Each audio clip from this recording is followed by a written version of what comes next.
Welcome to BookHuddle. I'm your host, Karen Reeder with Readgab. Today, our guest is Matthew Cordell. We're excited to talk about his newest book, 102. He has won the Caldecott Medal, so we will get into that later too. We're just going to have a fun time talking picture books and illustrations. First, of course, I love to give our guest time to introduce yourself, Matthew. Tell us about you besides that you're an author.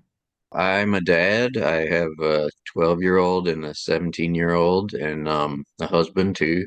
And so my family is very important to me. I love hanging out with my family, traveling with them. I'm really into nature and I love to go for walks several times a week.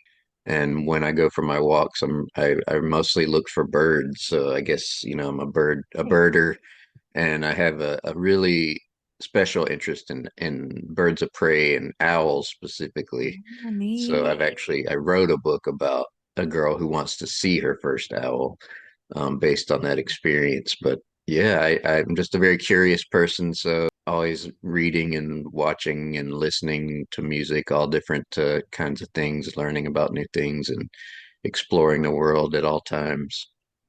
I love that you say you're a curious person because my 16-year-old just did there's always these assessments about what are your strengths, and that came up as one of his things, and he's like, what is the benefit of being curious? So I looked up synonyms because you're supposed to write a practice college essay based on these strengths and using curious, and he's like, why is that a good thing? And I was like, that's a great thing. And so I'm gonna tell him. I was like, this is the author introducing him, talking about being curious. This is a great thing to be a curious person.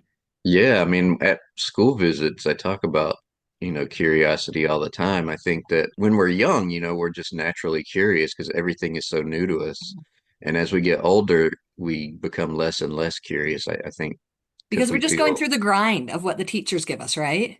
yeah, and I think there's kind of a sort of an arrogance that goes with it where we feel like we know so many things, we don't Yes. need to be curious Right? anymore. But I mean, if you really think about it, it's insane to think that you, you know everything in the Right. world because How arrogant is that? Yeah. Yeah. there's so much to still know. I mean, when we Yes. die, we're gonna still not know the majority Right. of the mysteries of life.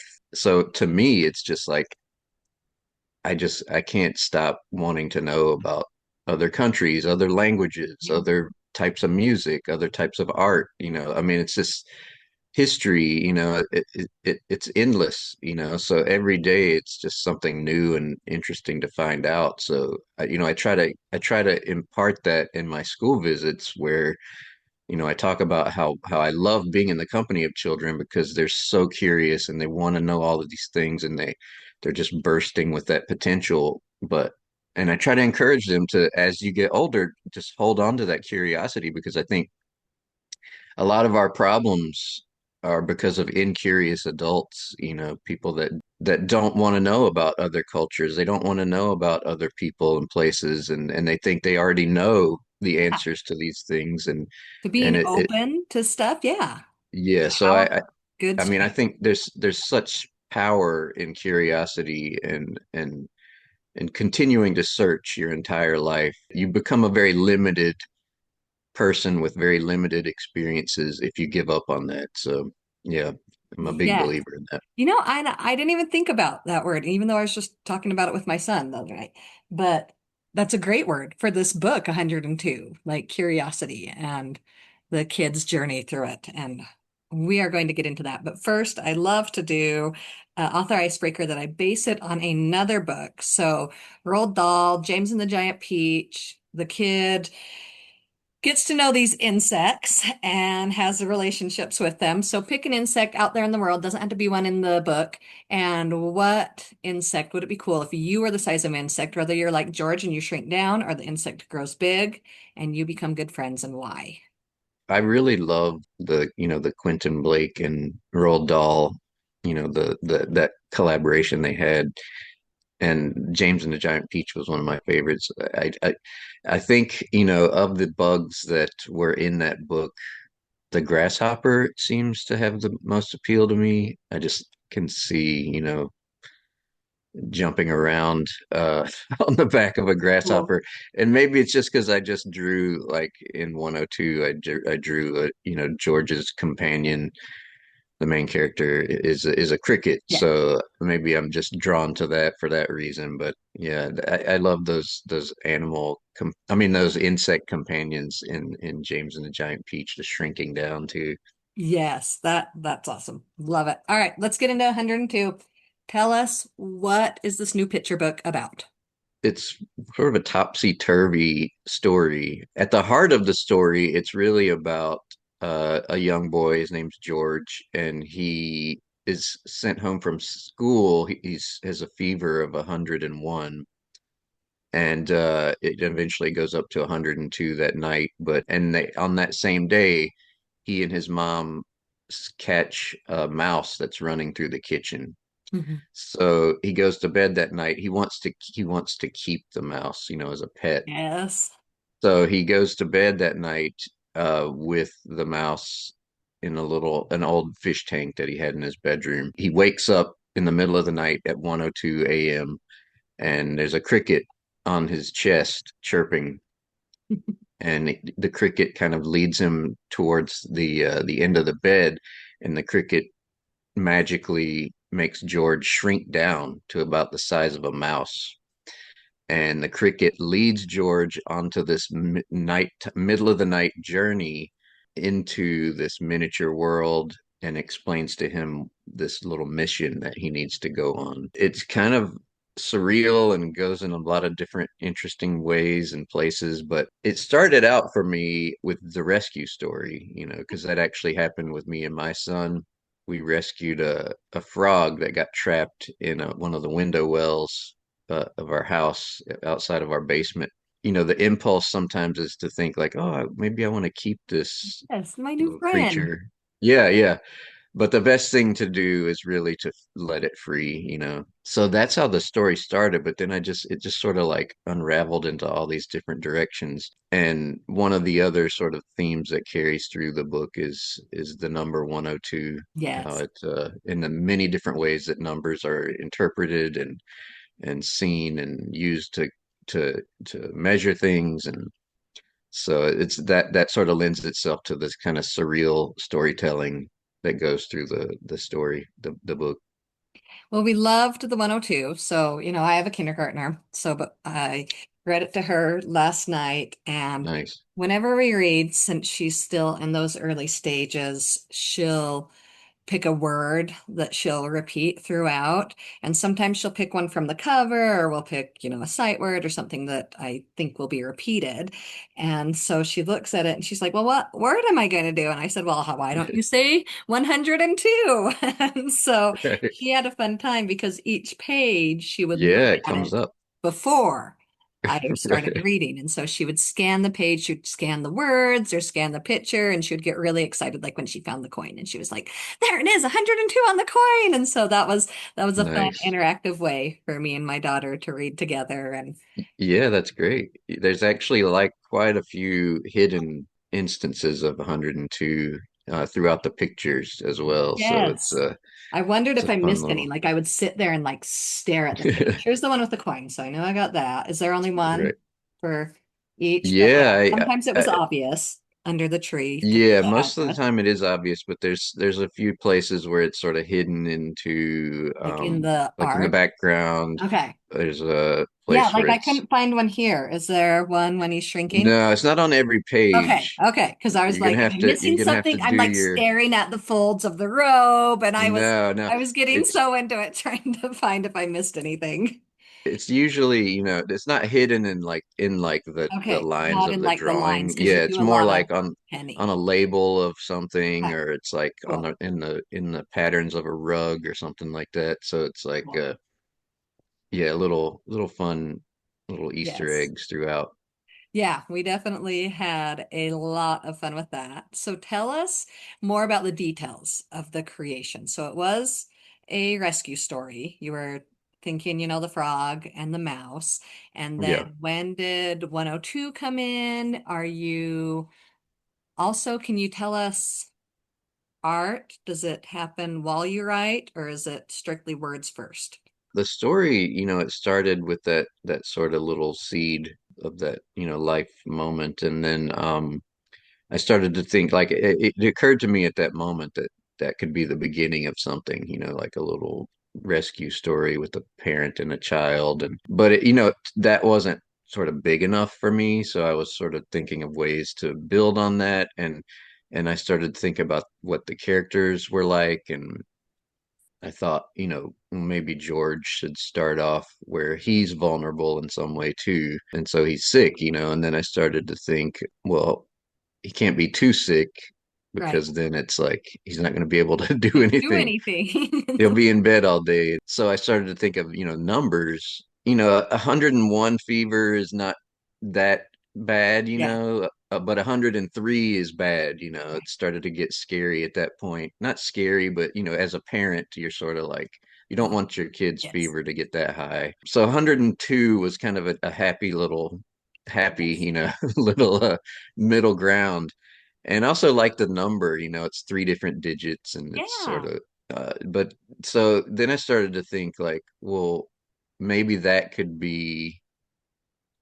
number could be a way of like going from one part of the story to the next. And I started to think like, well, what different ways are numbers used? They're used to tell time, they're used to measure things, they're used to tell the date, all those sorts of things. And so all those little pieces started falling into place. And then it occurred to me like that I wanted it to be almost like a dream-like, So I Right. started to think of all these sort of surreal things that could happen where, he has the mouse. What is he going to do with it? He could just let Right. it free, but maybe he needs to see, he should learn about the mouse's life and the mouse's story.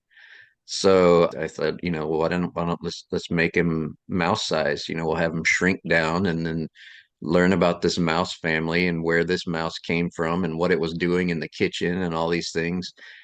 So that's kind of how that this story came together for me. It just like little pieces at a time.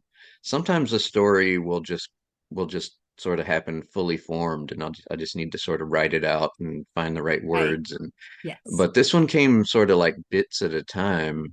Like I said, it started with a very simple premise, but I just kept like adding layers and layers and Nice. layers. And then the last thing I was thinking was, I've made one or two books like this where you have this thing happening, this sort of fantasy type thing, and then you don't really know by the end if it like happened or not. Right. And kids, inevitably are going to ask me, did that really happen, or was it a Yes. dream, or was it, just a like a make believe thing that happened to that character. I thought it would be fun to, because this is sort of that story, you start to think like, well, maybe it was a dream because it's Right. happening in the middle of the night. Maybe it's sort of like a feverish dream because he's sick. Yeah. I thought it would be fun to just say at the end in some way, I won't like say it exactly to spoil it here, but Yes. to say in the end, like to tell the reader Yeah. definitively that it really happened. This was Right. not just a dream. This really happened. And part of the reason I wanted to do that was to sort of satisfy those kids that are going to wonder that, but Yeah. also for my own curiosity to see if will kids still ask me, was it real or not? And they do. Right. They still ask me, even though definitively it says in the words of the story, this really happened. Right. They still are so inquisitive that they will say like, yeah, but did it really happen? But really, are you George? Are you the little boy? Were you once Yeah. shrunk? So I love that they're still just searching. They're still seeking the Yes. truth of it all. Oh, I love that. What do you tell them? Do you say, "Yep, I was once a little boy that shrunk to the size of a cricket"? I don't go that far, but I do say, I say, yeah, I mean it really happened, it's right there at the end of the story. You That's just have to choose to believe it or not. yeah. But in terms of, process, I usually like to start with as much of a finished story as I Okay. can. I've done it both ways in a way where I've actually come up with drawings like, and Yes. I'll make a drawing and it'll be in my sketchbook, not for a story or anything, but for whatever reason that drawing is compelling enough to for me to want to think about, well, maybe this could be the beginning of a story. It's, and something interesting is happening in this drawing. For me, it's a lot more difficult to try to pull a story out of a single image Right. than it is to kind of pull the images out of a finished text. Okay. So I don't, I can do it both ways, and I have, but I feel like it's easier for me to work if I have a mostly or a completely finished story to begin with, Yeah. and then start to kind of find the images within the words. All right. So, quick question about that and the creation of a picture book. Picture books do not have a lot of text. When you Yeah. write that initial story, do you write out a story and then you have to shorten it down to less text, or is it pretty much flushed that you have short text right at the beginning? Yeah, I mean, I go into it with the expectation that, there's a limit, I think the last maybe probably two or three books I've done, I've pushed that a bit, and I've made a more text heavy Right. picture book. There's just this sort of need for me to tell a longer story, Okay. I think, the current trend in picture books is to have very sparse text, Right.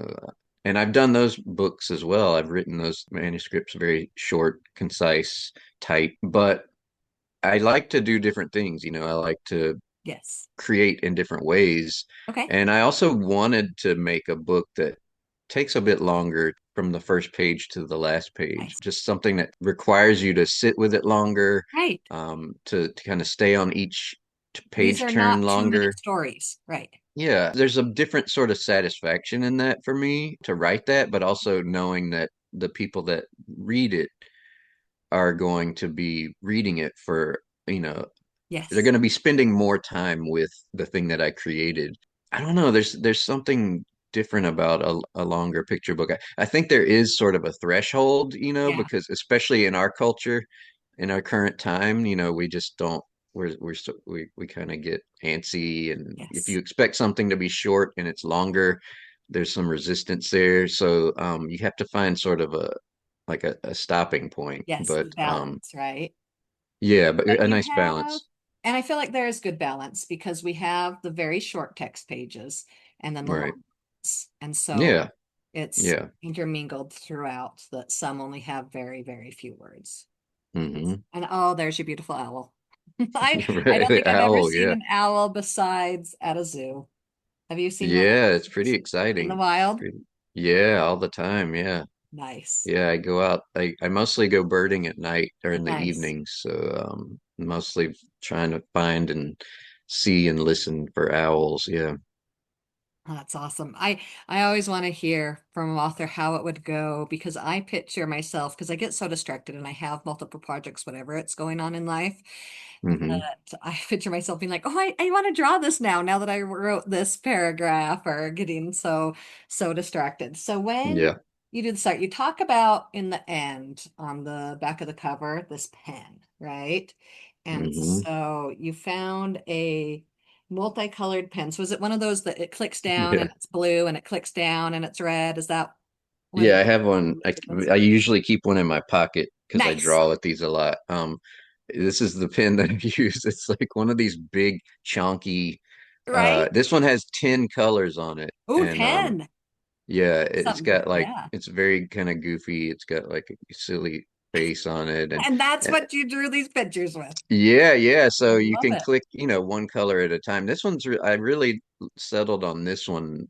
Uh-huh. This is the one that I found in my kids' art Right. Was it supplies. hard to go and find to buy? Because was it just something they happened to have, or was it like, oh, I can No, that no, was I can remember, when it was purchased. So, okay. You're like, and now I'm gonna it's need 50 of these. right. Yeah, and the inks are also scented, so they smell Nice. like candies, like so Right. the different colors smell like different types of candies. Like the light blue smells like cotton candy, and the brown smells like chocolate, and the purple smells like grapes, things like Nice. that. So it was such a funny. Uh-huh. I mean, it kind of was like the perfect tool for this very surreal story to be That's cool. drawing big pictures, Yes. and these scents were like coming up off the page as I was drawing the pictures. I love that. Well, and the first time I read this little description, I read a cherry multicolored pen, not cheery. Oh, And cheery, so yeah, cheery. I was like, oh, I had to reread it just now sitting there. Yeah. I was like, okay, it says cheery. It's Yeah, I mean, I interesting. think maybe the red is actually cherry, but Yes.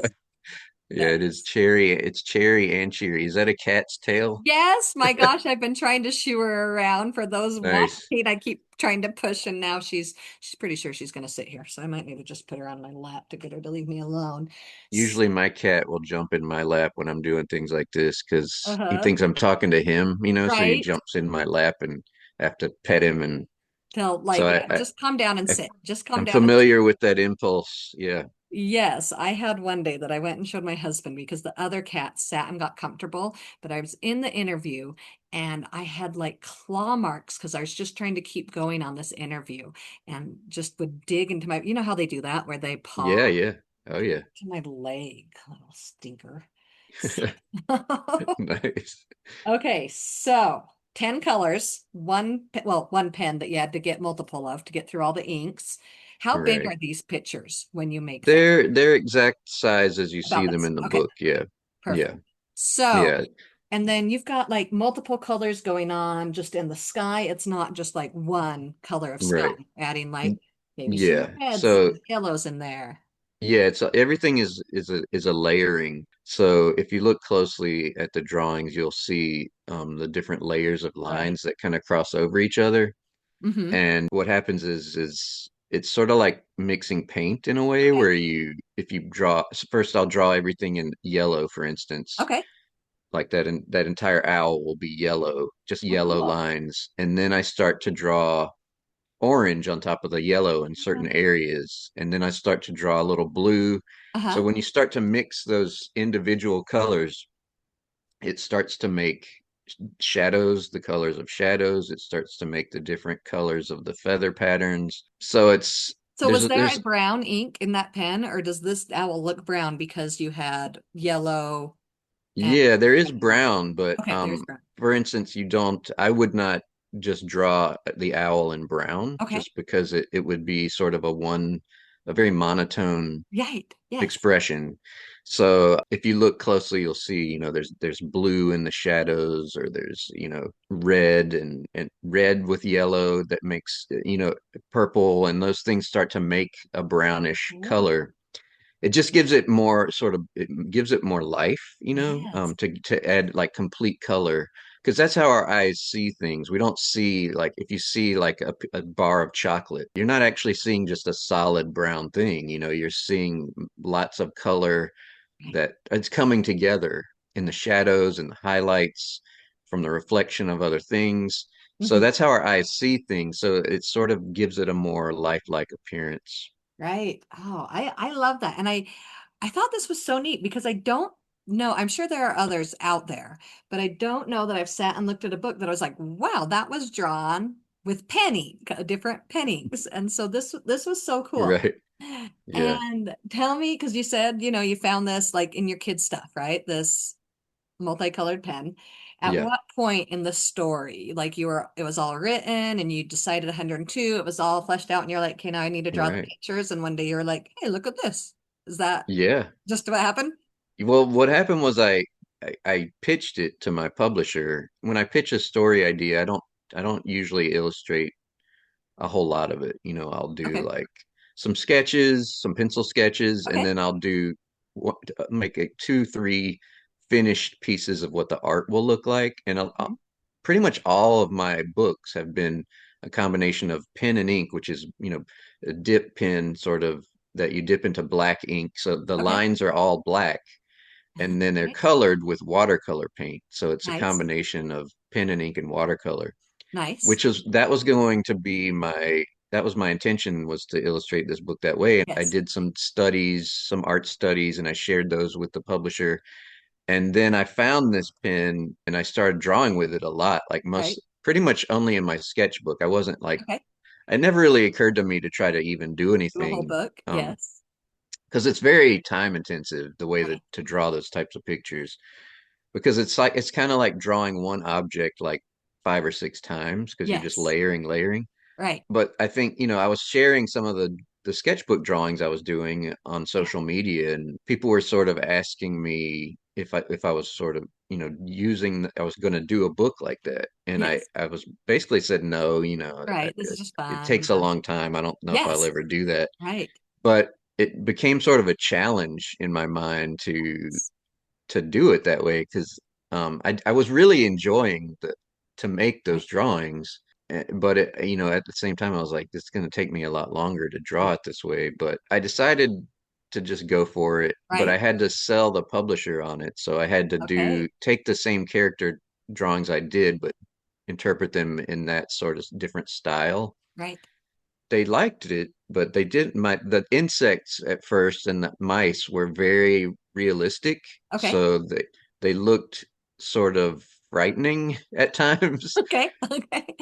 In the end, I stylized them a bit Okay. more so that they all have like whites in their eyes, which, crickets and mice have very dark, Yes. small, beady eyes. So I gave them more human-like eyes and Right. some, just kind of like soften their general Make them more features. approachable, right? Yeah, yeah. They're Right. almost slightly more cartoon-like And I don't than know, they it makes were. them look more curious, that little mouse, like the word we were Right, saying yeah. earlier, right? So it So, takes away some of the kind of yes. the the darkness of having them look exactly like little creatures in the walls, Right. so, which could be a little frightening for some people. Right. So No, I have a friend, an adult friend, who's like straight up like terrified of crickets because like if he sees yeah, them, sure. ugh! I can understand. Yeah, some bugs give So, me the right? creeps for sure. That's slugs for me. I'm like, gives me the heebie-jeebies. I'm like, because Oh, they would sure, be like yeah. all over by my apartment that I lived at in California. They'd just be hanging off these leaves as I'd get home at Uh, 7 a.m. yeah, yeah. So yeah, I can see that. Yeah, you need to make these look more approachable and friendly. Right, yeah. Yeah. And so they did go for it after I made some of those changes, and then Well, that's really cool. yeah, and then I just went for it after that. I just was all in and started to Cool. draw it in that Well, and I with that picture technique. this being a great tool for art classes that Yeah. like showing the kids and being like, what do you think was used to create these pictures?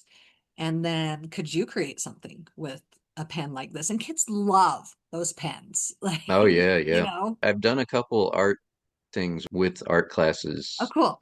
at school visits where I wasn't really thinking I could, but one of the Right. art teachers that I worked with at one of my school visits Uh-huh. suggested it with like a third grade class, and I was like, well, I Yes. don't know, it might be a little too advanced because there's like color theory Yes. involved, and we just chose a simple object, Yes. like an apple. We used an Uh-huh. apple and we all drew this apple together, and it's apples, it's a simple shape which helps, and then it's also it doesn't have a lot of texture and it's very Yes. and it's for the most part very limited in color. Mm-hmm. So they made these beautiful drawings and I Cool. was just blown away. So I thought it would be a little more complex, Yeah. but they picked it up immediately. With kids just never cease to surprise me in Right. ways like that, where they're drawing along and I'm not really sure if they're even paying attention because there's some chatter in the room Right. and then I like to see what they do. So I walk around or they show me their drawings after, Yes. and I'm always just stunned by how amazing their drawings are. So I, yeah, I mean, I've done this a couple of times oh my gosh. and I hope to be able to do more. But I do always draw something when I'm talking about this book Yes. now. I draw a big picture on a big piece of paper, but I don't use this pen because the lines are very thin. I use like Yes. markers, Okay. colored markers. So I'm using the same technique where I'm crossing the colors over one Yeah. another. So but they see it sort of come together live and in person. So that's been a lot of fun too. That is so cool. I am so excited about this. And I just, I picture them just loving it on so many levels. And one of the things, going back to the curiosity phrase, I love the description of this book, believe the unbelievable. And Yeah. I think that's powerful for all ages. I love the themes of this. I think we need to, you're talking about how kids get older, and they just get so set in ways and what's happening, but stop that. Stop. Let's Yeah. keep believing in the unbelievable and Yeah. having this curiosity mindset. I think that's such a beautiful thing. So tell me how you're able to help kids through these visits believe something unbelievable. Yeah, that's a good question. So I think, it really just boils down to, you know, in terms of reality, in terms of the the endless things that are happening around us in the world. The more you learn about these things, you realize like how little we actually know. Yes. So the idea that something is unbelievable is happening all the time.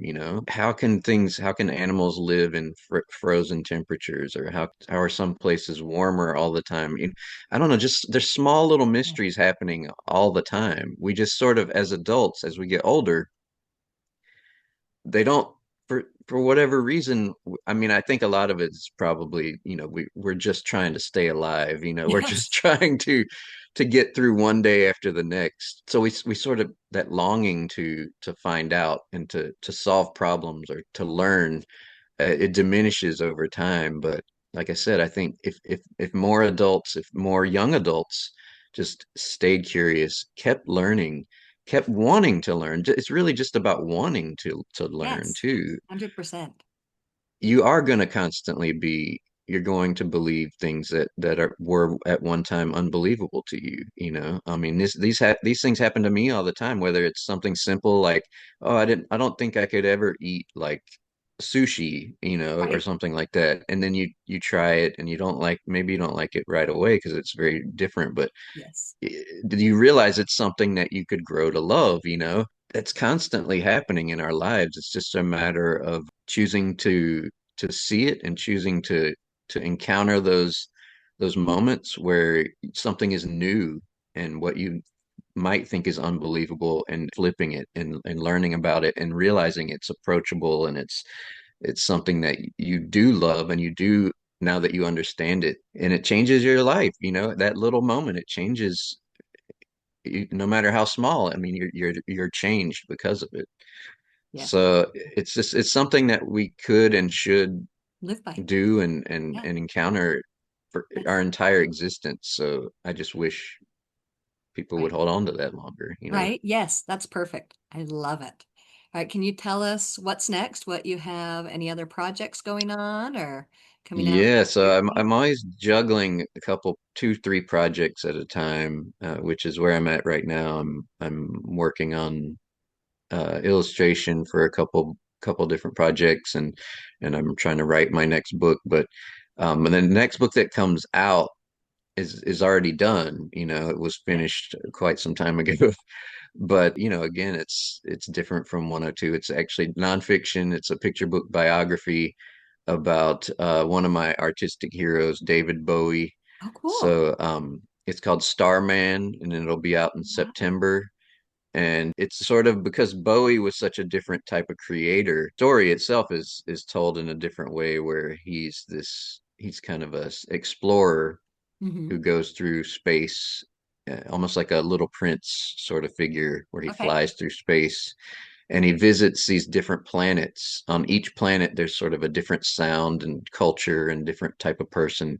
And he kind of gleans from that culture and makes new music, which is, each one Okay. of his records was different from the next. So Right. it sort of explains in an artistic way how he went about creating by That's really visiting and interesting. I like learning, it. and exposing himself to different sounds and different cultures and different people, and how Right. that influenced him as a creator and as a musician and an artist. And so I'm excited for that one. Yeah, it comes out in September, Starman. Very cool. That'll be really neat. All right. So tell us some children's book, any of the many that you love. What can you share with us? I want to share this. This is a new book I'm currently reading, Cool. and it's by a friend of mine. It's an illustrated middle grade novel, A Potion of Powder, A Little Bit of Magic. It's called by Philip Stead. He wrote and illustrated this, and it's Yeah. such a strange.